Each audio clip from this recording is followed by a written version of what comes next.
friends, it's Jessie here. Welcome back to my channel, or if you're new here, welcome. For today's video, we are going to be taking a look at what we are going to do with my husband's second paycheck in the month of March. He gets paid on March 9th, and we're going to figure out how we're going to allocate those funds.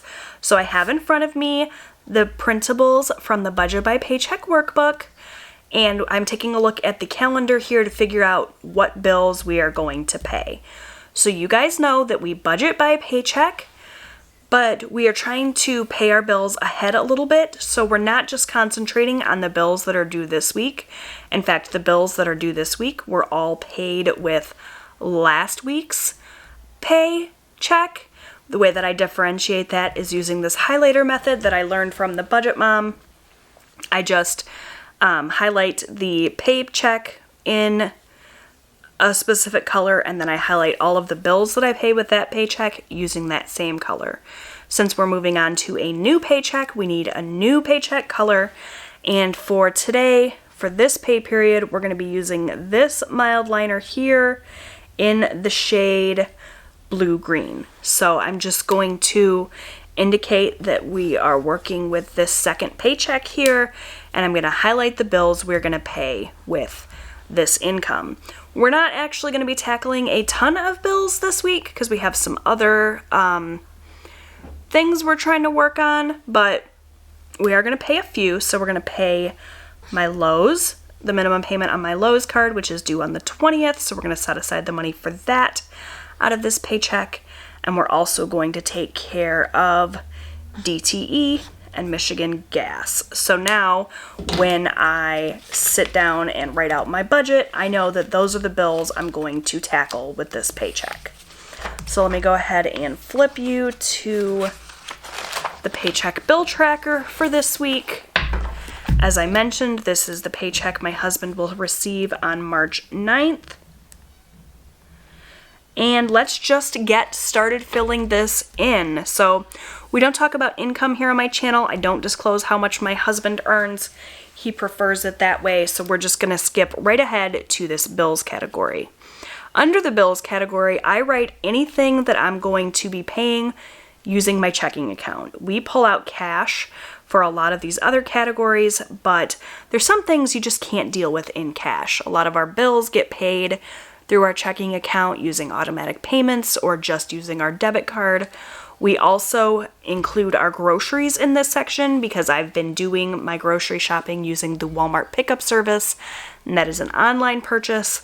And for me, it just doesn't make sense to pull cash out for groceries just to have to turn around and put it right back in the bank to cover that transaction from our checking account. So I just leave it in there, and that gets indicated under bills. And that's actually the very first thing we're going to write in, our groceries for the week.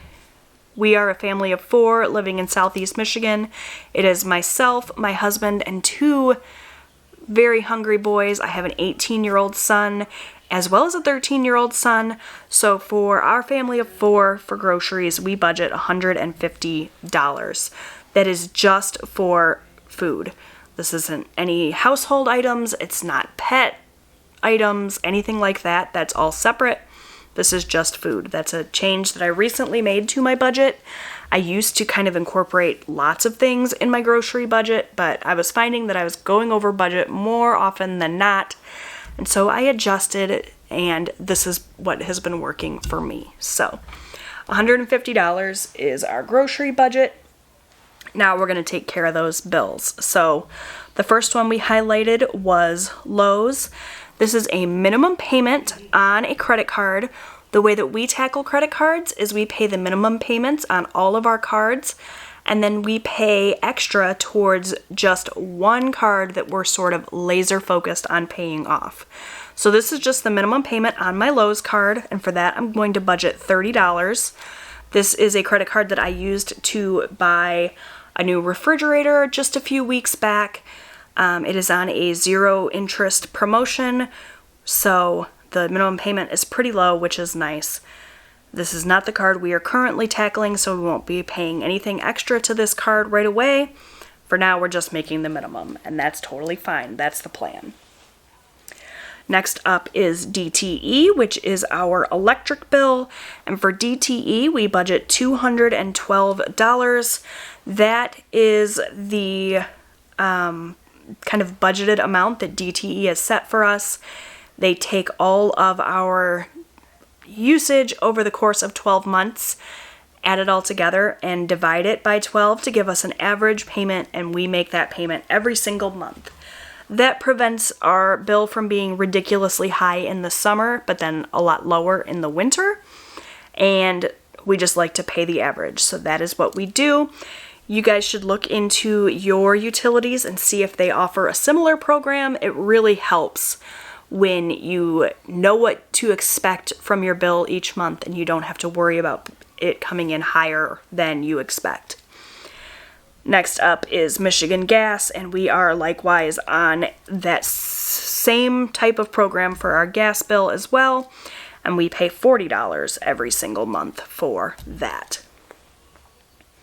And that's it, guys. Pretty small bill section this week. Like I said, we have other priorities. Also, my husband's paycheck was a little bit lower this week. If you're not familiar, my husband works as a sewer and drain cleaner in the plumbing industry, and he's paid based on commission, so his paychecks are not consistent. They vary wildly sometimes. So we do a lot of things in our budget to help us prepare for that. We do a lot of money being rolled over from week to week. We also, we'll just sometimes budget a little bit lower for some of these categories to make up for that.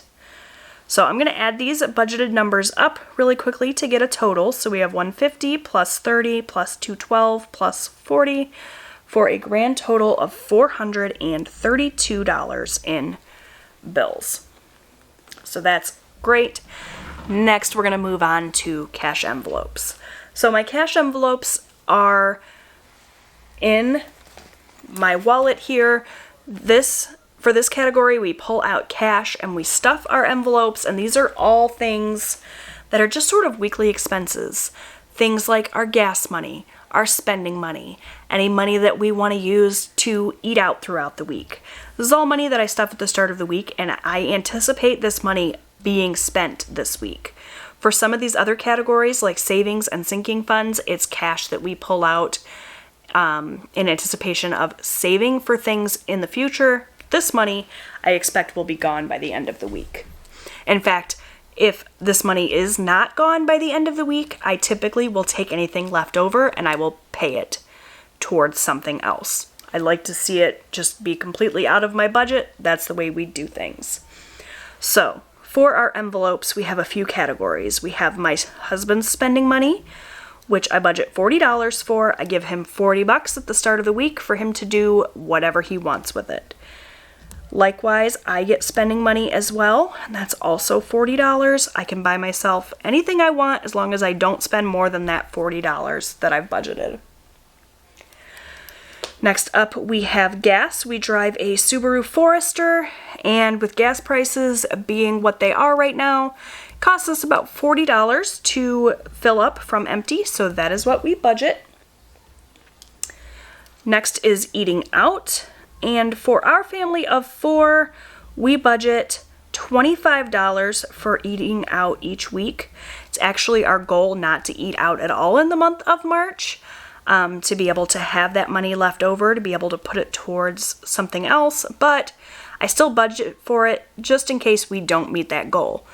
You know, if we're out late one night and we're all starving, we're not going to go hungry just because I made it a goal not to eat out. There may come an occasion this month where I have to eat out, or it's just more convenient or whatever, and so I budget for that likelihood.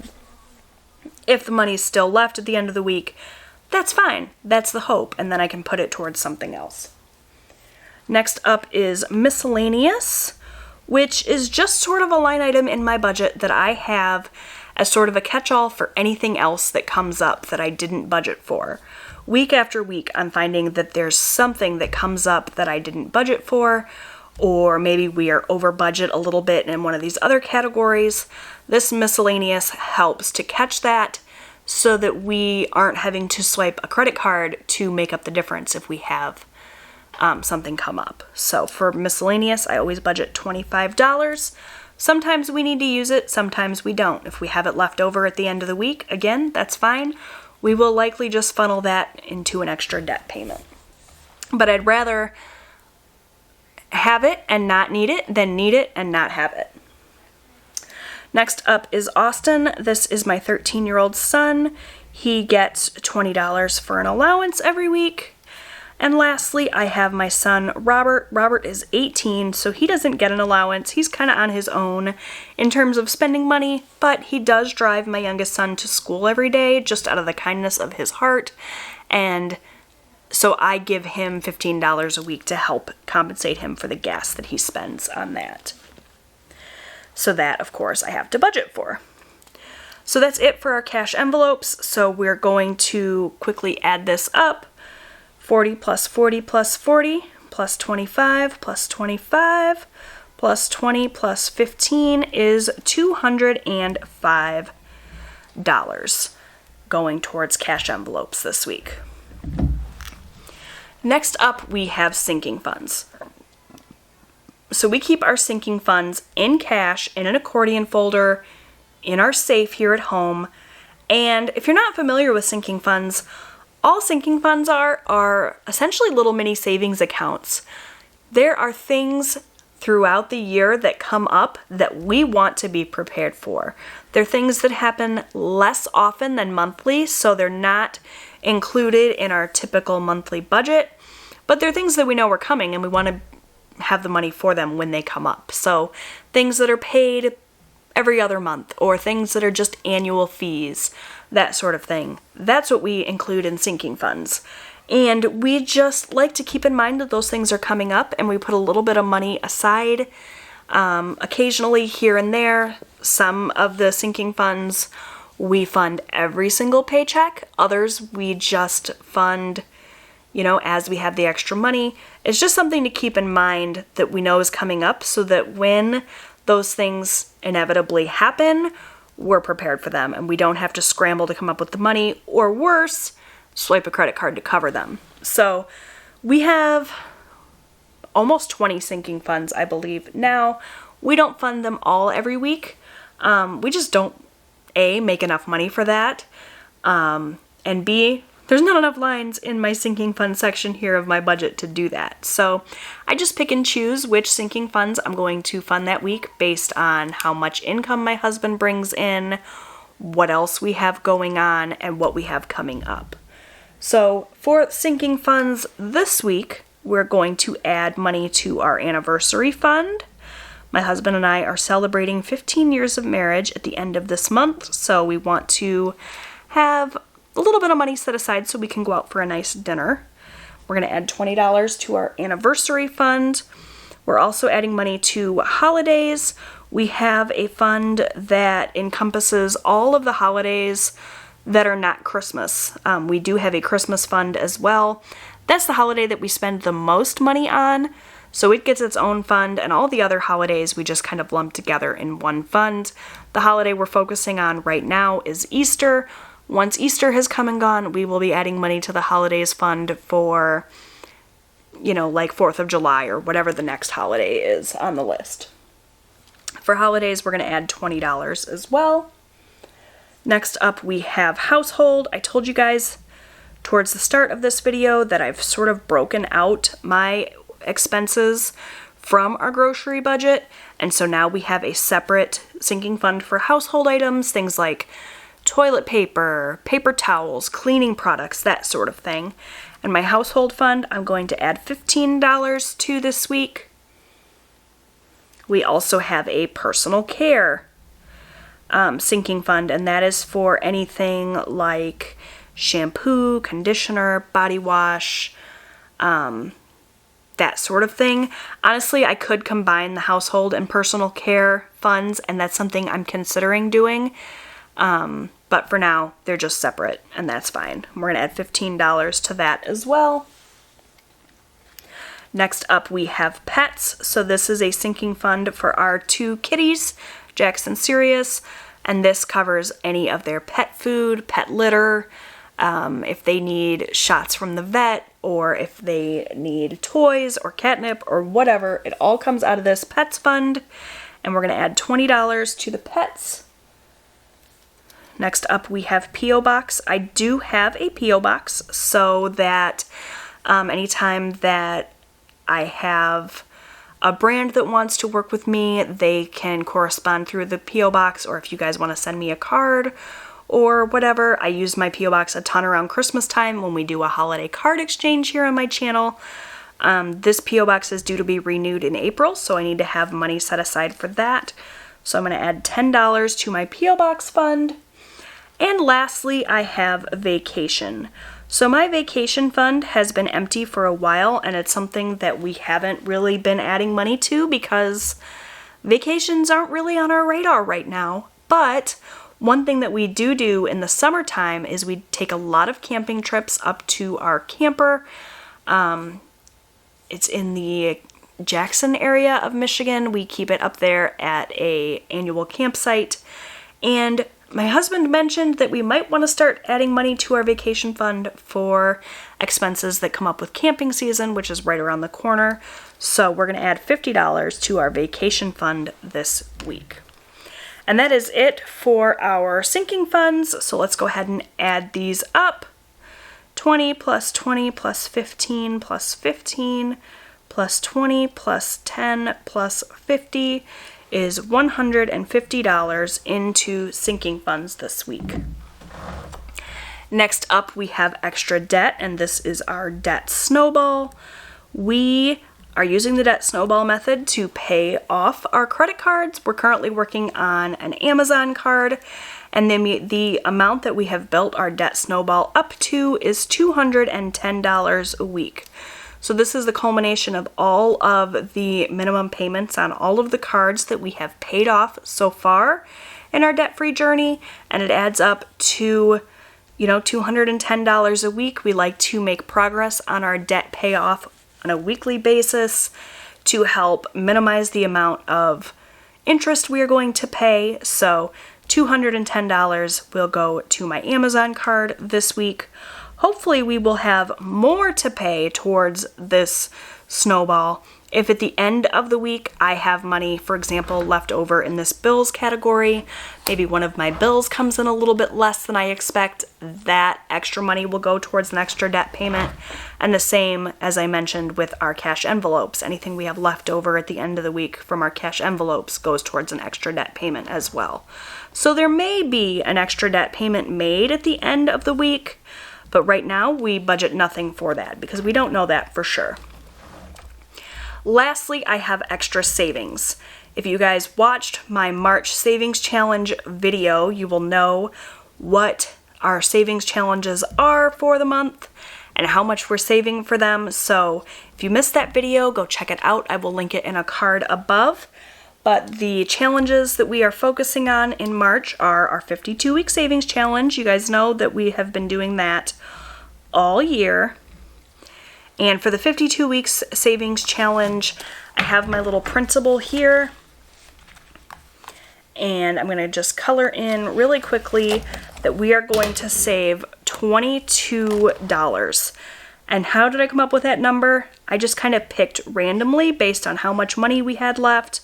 I know how much we are saving for our other savings challenges because I did the selection for that in that challenge video. So for Savopoly, I already did my rolling, and I know that we're going to pay $22 for Savopoly. And my card savings challenge, I also already chose the cards for the week, and I'm saving $22 for that as well. So since I was saving $22 for both the other challenges, I just went ahead and selected $22 for this challenge as well, just to make it super easy. So we're going to save $22 for all three of those savings challenges for the 52 weeks, for the cards, and for Savopoly. You guys know how much I love my nice round numbers. And then the last little savings challenge we have is my savings for my Nintendo Switch.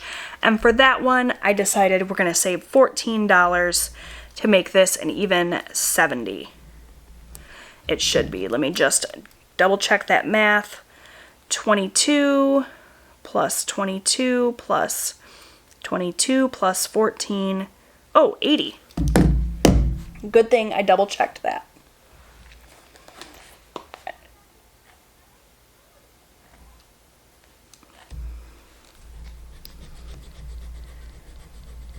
And that is actually what I wrote down on my little draft, and I just read it wrong. So that is a look at my budget for the second paycheck in the month of March. This is where all of our money is going to be allocated. Make sure that you click the subscribe button so you can come back and check out my cash envelope stuffing, where you will see me take all of the cash for my cash envelopes, my sinking funds, and my extra savings out of the bank and stuff all of my envelopes.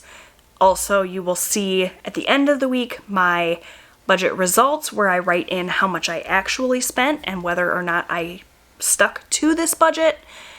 You definitely going to want to subscribe so you can come back and check out those videos. Thank you so much for watching. I'd love it if you would take a minute and give this video a thumbs up. That really helps me out. I appreciate you all so much for watching, and I will see you in my next video. Bye, friends.